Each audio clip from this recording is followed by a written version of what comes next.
Olá, bom dia, boa tarde, boa noite. Está entrando lá mais um conteúdo novinho para você. Meu nome é Carlos Castro e esse é o Tarde Leve. Todos os dias eu trago um conteúdo exclusivo e novo para você. Hoje a gente fala sobre o futuro da internet até em 2023. Então, fique ligado, dê o seu like, dê o seu joinha, deixe seu comentário, aperte o sininho que tá aí do lado e se inscreva e compartilhe com todo mundo. Todo dia tem o Tarde Leve comigo, conteúdo exclusivo, todos os dias novos. Então vamos lá, o futuro da internet.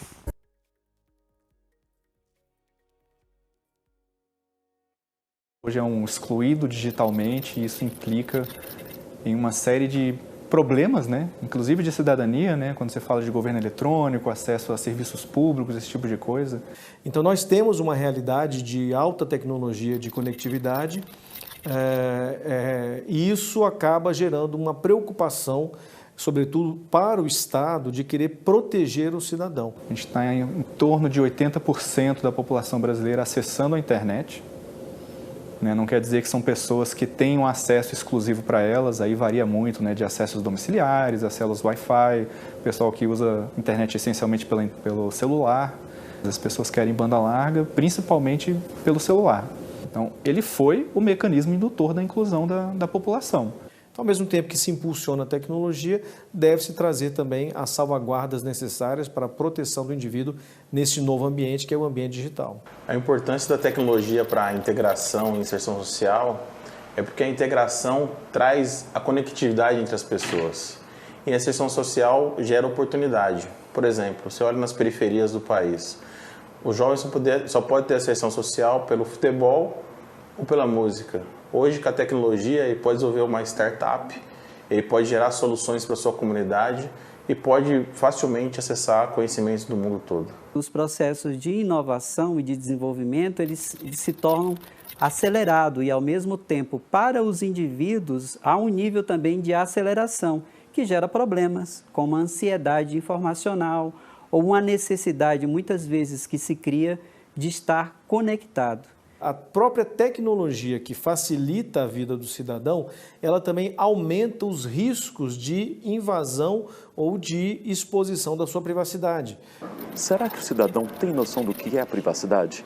No momento que a pessoa tira a selfie, coloca o check-in de onde ela está, e muitas pessoas me perguntam, professor, como que eu faço para não vazar nude? Eu respondo, é fácil, não tira nude.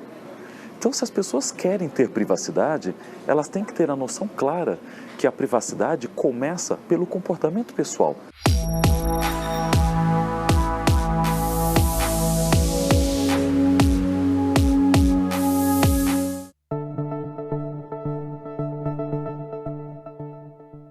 O que é o dado pessoal? Dado pessoal, conforme o viés da lei, é todo dado que você consegue identificar uma pessoa ou pode vir a identificar essa pessoa, né?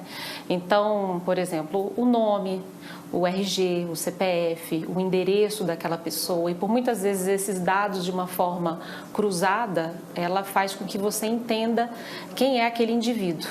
A gente tem que se perguntar também, a quem serve essa tecnologia?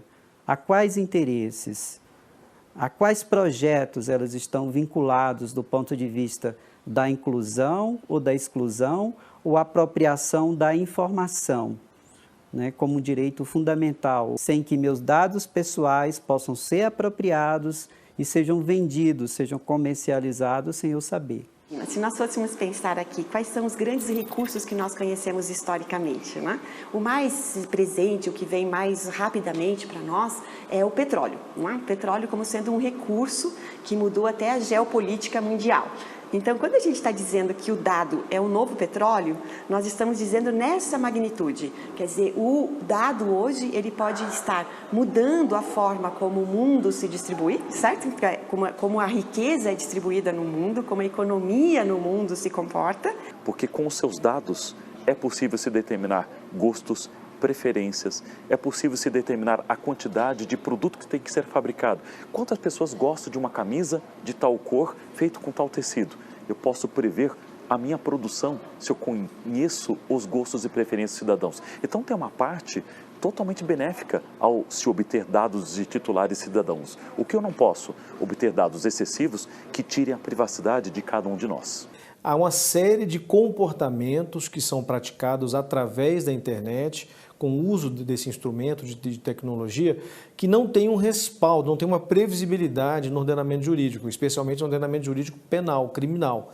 Isso gera dificuldades em função da incapacidade do Estado de solucionar esses problemas. Criamos pela primeira vez uma lei geral que trata da proteção de dados pessoais.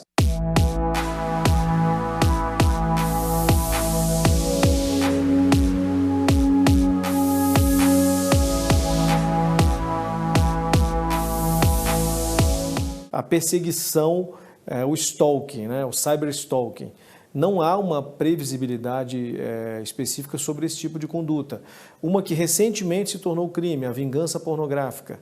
Imagine você que a internet existe desde 1995, internet comercialmente falando, 95, 96, ou seja, uma profusão de acesso e comercialização do serviço, e só agora, em 2018, foi que houve a previsão do legislador brasileiro para imaginar uma conduta como a vingança pornográfica. A própria internet vai revelando sua dupla face, porque ela também serve como um esconderijo, como uma caverna digital, em que alguns se escondem. Então, de certa forma, do jeito que existem as máscaras nas relações sociais, existem aquelas máscaras que são colocadas nas redes sociais. Portanto, ela expressa o que a sociedade é do ponto de vista assim, da cultura instituída, mas também ela faz com que apareçam novos tipos de manifestação cultural. Que o Brasil precisa enfrentar essa discussão, atualizar a sua legislação e de forma técnica, de forma adequada, porque ainda tem isso. Conseguimos criar os tipos penais, mas fazemos isso de forma errada. Ou seja, mais insegurança jurídica, mais impunidade e menos justiça social. Quando nós falamos sobre a Lei Geral de Proteção de Dados e ela entra em vigor, em princípio, em agosto de 2020, nós esperamos que essa lei possa definir uma série de aspectos, não só educativos, mas também de punição àqueles que venham a expor dados indevidos de titulares. Quem são os titulares? Cidadãos brasileiros, como todos nós. E aquele meio digital, ele armazena os seus dados? Ele tem que garantir, por exemplo, que você possa a qualquer dia, a qualquer hora, voltar naquele portal ou voltar naquele aplicativo e fazer a exclusão completa dos seus dados. Ou que você possa a qualquer momento entrar naquele portal, naquele aplicativo e fazer a alteração dos seus dados. Quando nós hoje consideramos a preocupação quanto à questão de proteção de dados, se inclui não somente nome, CPF, endereço, mas também se inclui preferência política, preferência sexual e quaisquer outras informações, como, por exemplo, aqueles dados médicos e até aquele tal documento que nós hoje fornecemos de alguns lugares, onde parte desses documentos são registrados, fotografias são tiradas, daquelas recepções de prédios serão objeto também de proteção de informações. Portanto, quem precisa se adequar à Lei Geral de Proteção de Dados? Toda e qualquer pessoa jurídica que possa vir a ter acesso à sua informação como cidadão. Outra questão que a lei traz é a portabilidade dos seus dados. Então, isso é muito usual para as empresas de telefonia, Hoje se usa muito, Você quer sair de uma operadora e transferir essa operação para uma outra fornecedora de serviços de telefonia. Então, garantir um transporte seguro desses dados de uma base, de uma empresa para outra, sem nenhum tipo de intermediação, de uma forma que seus dados não vazem nessa operação. No momento que essas informações pessoais possam ser coletadas indevidamente e dados podem vir a ser expostos, empresas poderão ser punidas por conta disso. A ordem de até 50 milhões de reais por infração. É claro que existe grande preocupação no Brasil, porque já existe um projeto de lei que visa adiar esta lei para entrar em vigor apenas em 2022.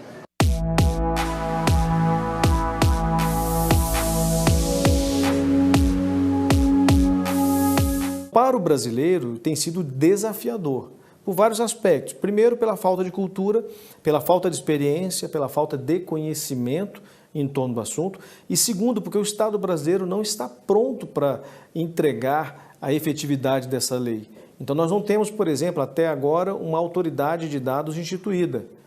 Já a previsão da sua criação, a lei já criou autoridade, mas o governo federal não implementou a autoridade até o momento. Então isso gera uma dificuldade, porque sem autoridade você não tem a efetividade da lei, você não tem o enforcement, que é a fiscalização e eventual condenação das empresas infratoras. Há uma expectativa de que a lei, de fato, passa a valer agora em agosto de 2020. Há uma expectativa do mercado quanto à alteração dessa data, até em função do não preparo das empresas para essa vigência. A lei precisa de ser regulamentada e ela não foi regulamentada ainda. Então, tudo isso gera dificuldade para o empresário brasileiro, para o cidadão brasileiro, para o setor público, que também é destinatário dessa lei, para levar essa legislação a sério e respeitar essa legislação como ela deve ser respeitada. É importante ter uma certa regulamentação, né? Como, por exemplo, o direito à privacidade e à segurança individual. Com o desenvolvimento chamado da internet das coisas, onde uma coisa vai se relacionar com outra, onde eu, como pessoa, vou me relacionar com uma coisa e aquela coisa está em rede, em que em determinado momento eu possa dizer para determinados suportes, olha, está faltando leite na minha geladeira, compre-se.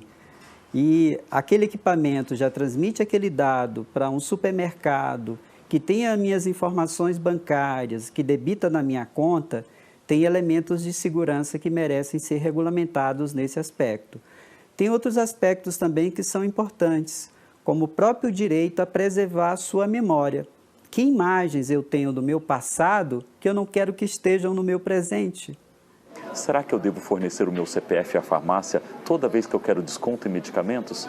Será que naquele momento que você oferece um desconto, aquele laboratório não tem um interesse específico em coletar o meu dado para poder obter informações sobre aquele paciente, se ele precisa utilizar aquele medicamento em uso contínuo?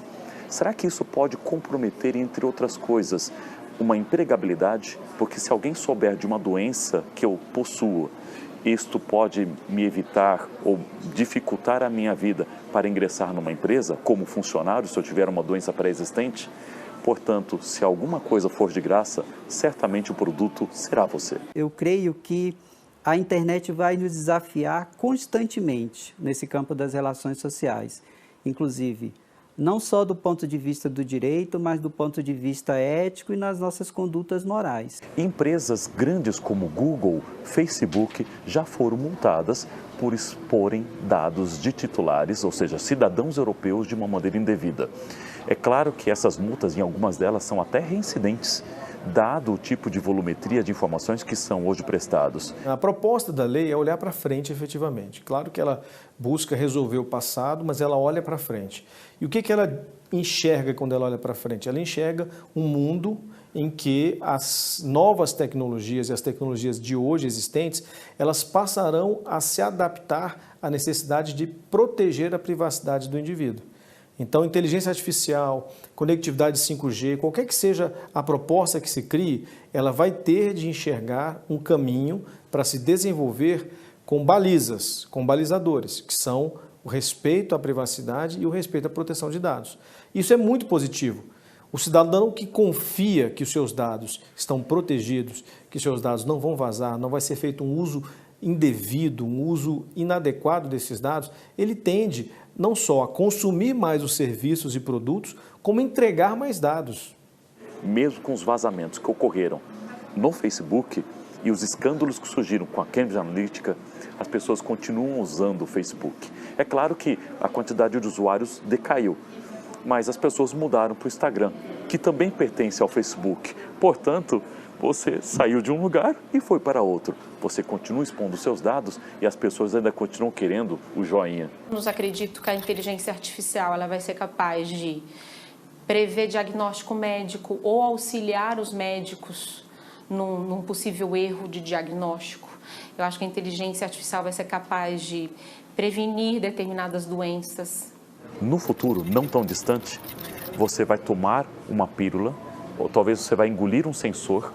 Esse sensor vai medir o colesterol, triglicérides, vai medir toda a sua condição de saúde e você não vai marcar mais um médico. O médico será marcado para você quando nós chegarmos num futuro desse, que eu acredito será em menos de 10 anos, nós certamente vamos preocupar um pouquinho mais em relação à privacidade.